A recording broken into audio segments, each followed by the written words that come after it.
Ash-Shu'ara, the poets. With the name of Allah, the most gracious, the ever merciful. Ta-Sin-Mim. Allah is benign, all-hearing, and all-knowing. These are the verses of the perfect book, which tells the right from the wrong, and which also makes the meaning and significance of the verses clear. Perhaps you will consume yourself away with anxiety because they do not become believers. If we so please, we can send down upon them such a sign from above that their necks would bend and heads bow down in submission to it. There never comes to them a fresh reminder in a form new and with new details from the most gracious God, but they turn away from it.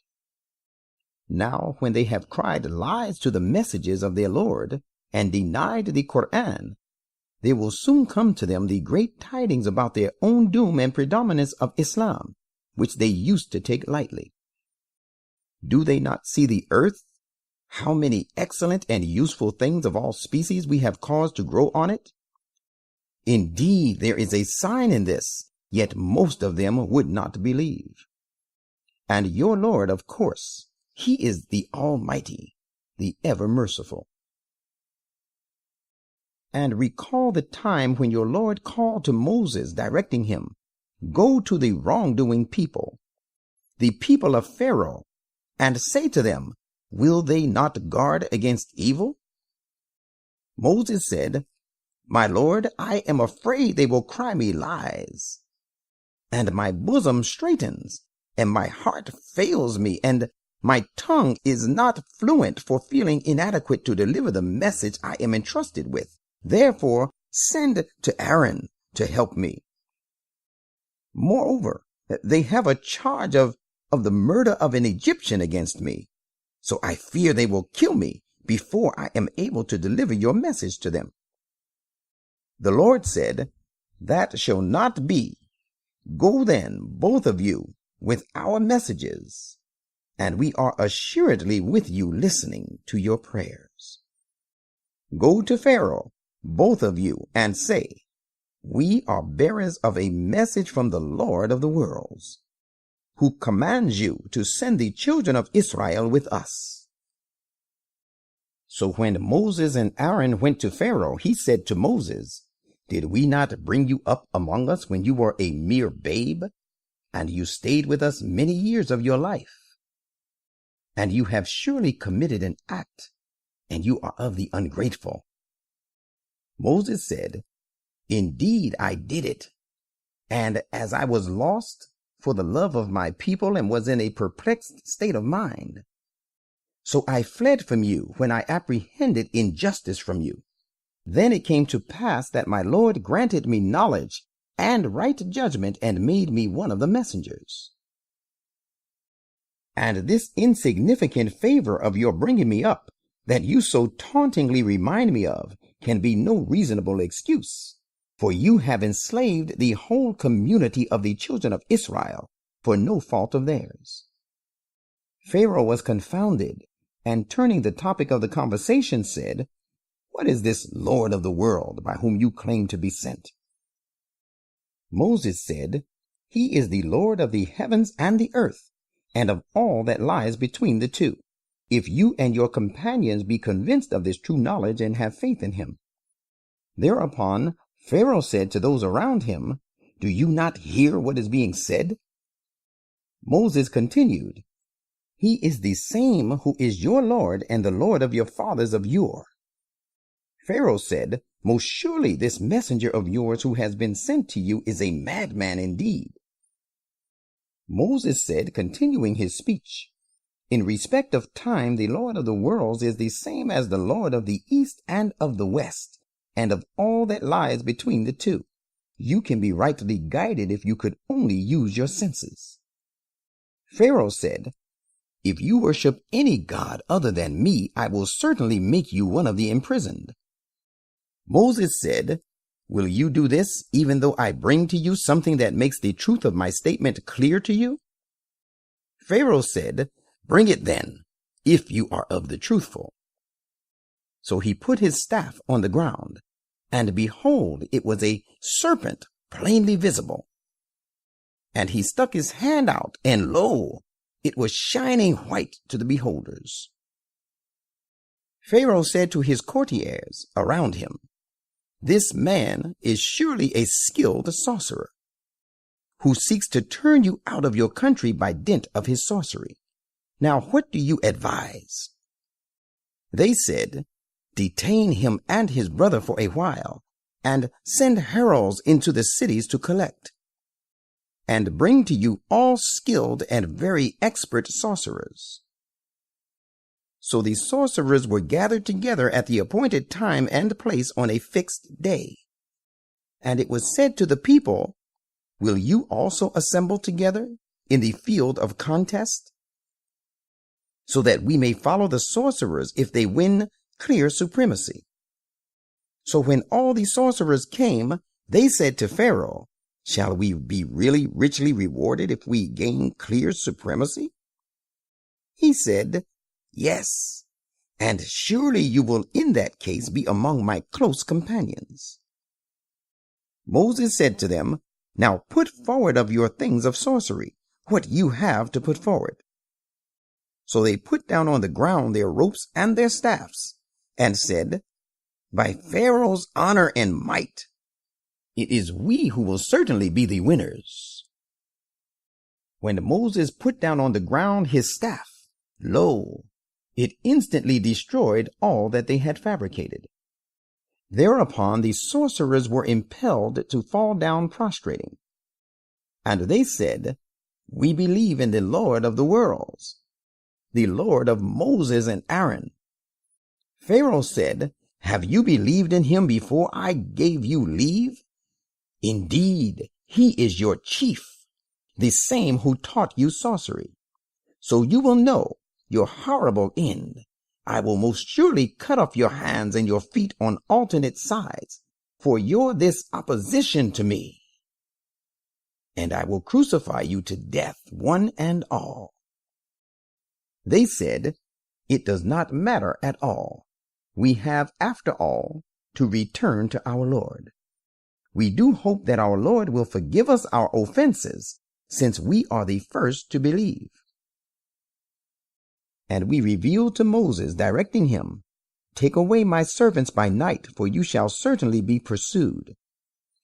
Pharaoh, when he came to know of the exodus, sent heralds to the towns to collect. These Israelites are indeed a despicable party, a few in number.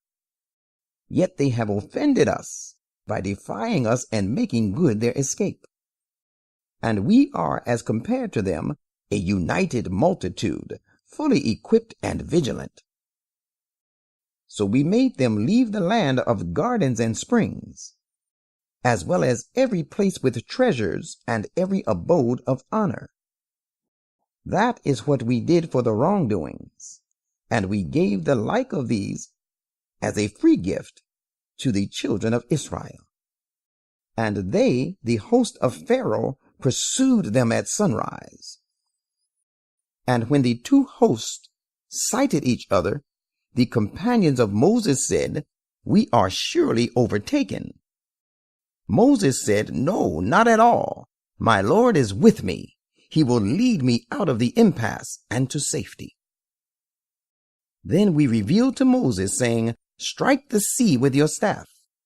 And as he did, so it parted, and each part of the two hosts looked like a huge mound. And we caused the others, the pursuers, the people of Pharaoh, to draw near the same place. And we saved Moses and those who were with him altogether.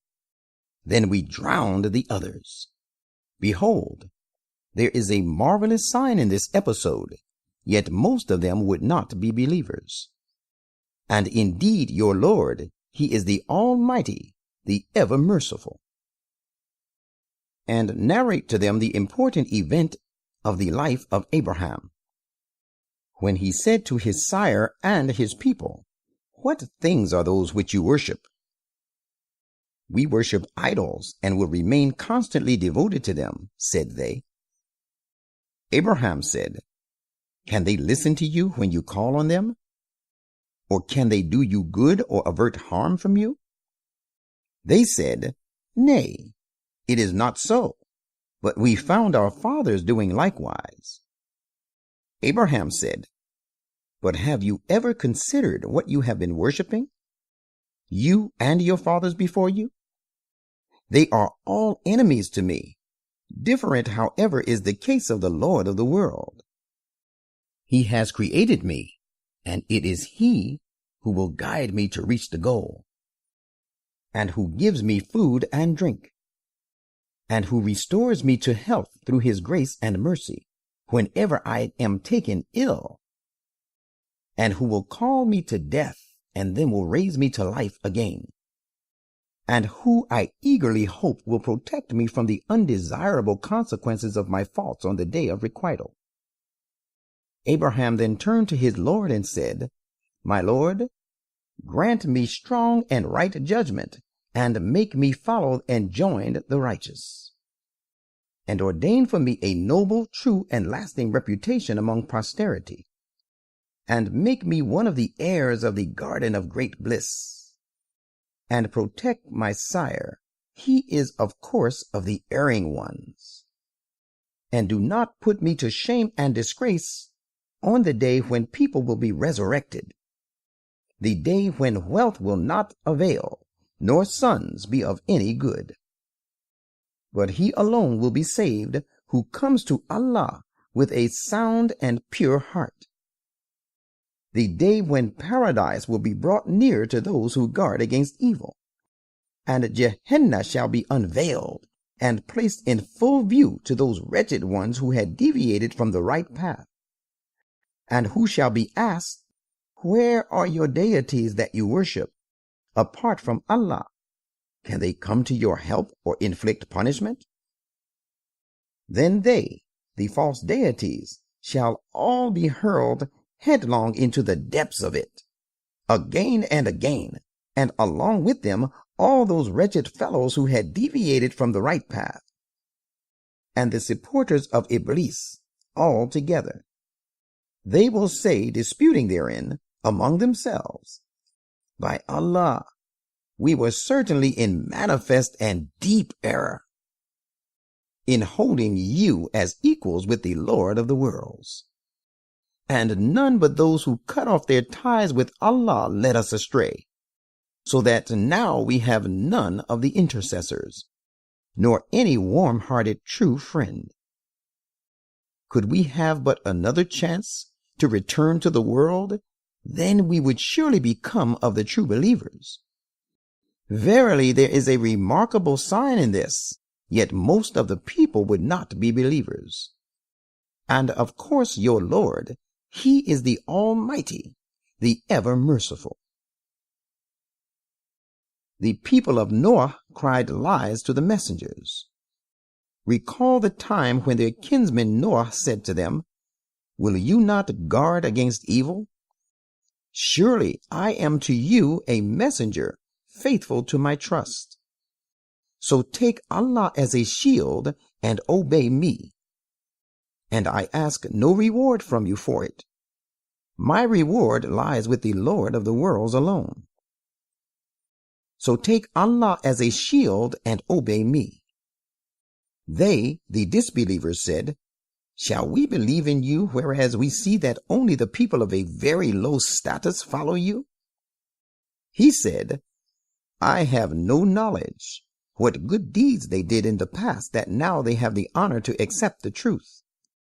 It is only up to my Lord to call them to account, if you could but perceive. I cannot drive away the believers, thinking them to be of low status. I am but a plain warner. Noah, they said, if you do not desist, you shall be excommunicated or done away with. Noah said, praying, My Lord, my people have treated me as a liar. So judge between me and them a decisive judgment, and deliver me and the believers who are with me. So we delivered him and all those who were with him by means of the fully laden ark. Then after that we drowned the remaining ones. Behold, there is a great sign in this episode, yet most of them would not be believers. And indeed, your Lord, He is the Almighty, the ever merciful. The tribe of Ad too cried lies to the messenger sent to them. Recall the time when their kinsman Hud said to them, "Will you not guard against evil? Surely I am to you a messenger, faithful to my trust. Therefore take Allah as a shield and obey me. I ask no reward from you for this. My reward lies only with the Lord of the worlds." What is wrong with you? You build a monument on every prominent place. In vain you do it. And you raise fortresses in the hope that you will abide till long. And when you lay hold on anyone, you do it like tyrants. You should take Allah as a shield and obey me. And take Him as a shield who has helped you with all the favors and blessings that you know of. He has helped you with cattle and sons, and gardens and springs. Indeed, I fear lest the punishment of an awful day should befall you. They said, "It makes no difference with us whether you admonish us or be not of the admonishers. This way of admonition is merely the manner of the ancients. And we are not at all going to be punished." Thus they cried lies, and we destroyed them. There is indeed a remarkable sign in this episode, yet most of them would not be believers. And in fact, your Lord, He is the Almighty and ever merciful. The tribe of Thamud too cried lies to the messengers. Recall the time when their kinsman Salih said to them, "Will you not guard against evil? Surely I am to you a messenger faithful to my trust. So take Allah as a shield and obey me. I ask no reward from you for this service I render. My reward lies with the Lord of the worlds alone." Do you think that you will be left in peace amidst all enjoyable things which you have here, amidst gardens and springs, and cornfields and date palms having fine and heavy spathes near breaking? And you hew out houses in the mountains with great skill, and elated with your greatness. Take Allah as a shield, and obey me. And do not obey the biddings of those who exceed the bounds, who create disorder in the country, and set not things in order. They said, "You are merely one of those mortals who are dependent on being given food. You are nothing but a human being like ourselves. So bring us a sign if you are of the truthful." Salih said, "Here is a she-camel. She will have her share of water at the watercourse, while you will have your share of water at a time appointed for you. And you shall do her no harm. Otherwise the punishment of an awful day shall befall you." Notwithstanding all this warning, they hamstrung her, and then they became regretful. Consequently, the threatened punishment overtook them. Behold, there is a remarkably great sign in this episode, yet most of them would not be believers. And indeed, your Lord, He is the Almighty, the ever merciful. And the people of Lot cried lies to the messengers. Recall the time when their kinsman Lot said to them, "Will you not guard against evil? Verily, I am to you a messenger, faithful to my trust. So take Allah as a shield and obey me. And I ask no reward from you for this service I render. My reward lies with the Lord of the worlds alone."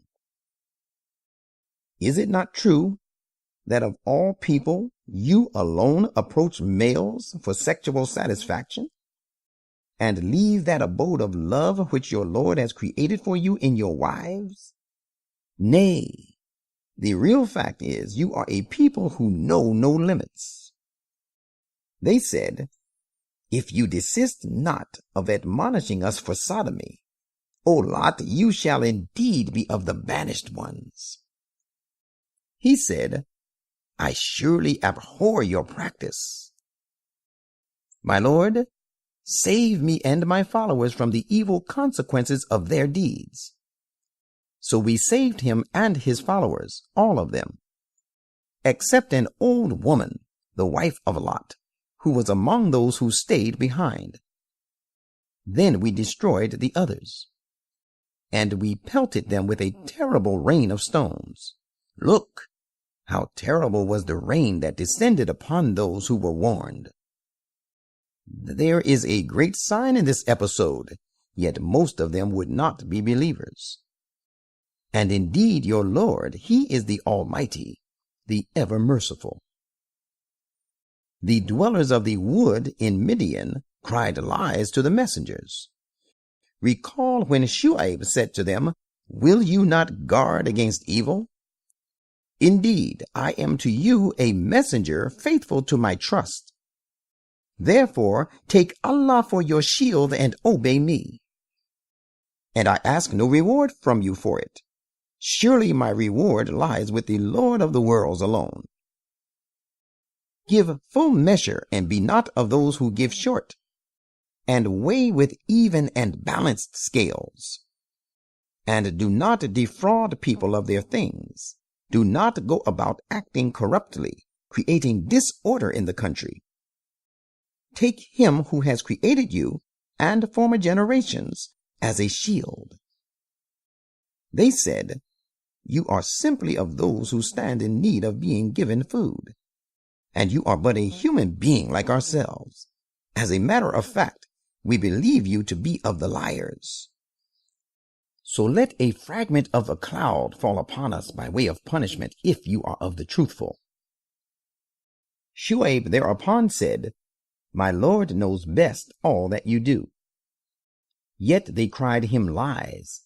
So the punishment of the gloomy day, with dark overshadowing clouds, overtook them. It was indeed the punishment of an awful day. Behold, there is a great sign in this episode, yet most of them would not be believers. Though in fact your Lord, He is the Almighty and ever merciful. And verily this Quran is a revelation from the Lord of the worlds. The Spirit, faithful to the trust, has descended with it, revealing it to your heart with the result that you became one of the warners. The Quran has been revealed in plain and clear Arabic language. Verily, it finds mention in the scriptures of the earlier peoples. Is it not a sufficient proof for them that the learned among the children of Israel recognize it?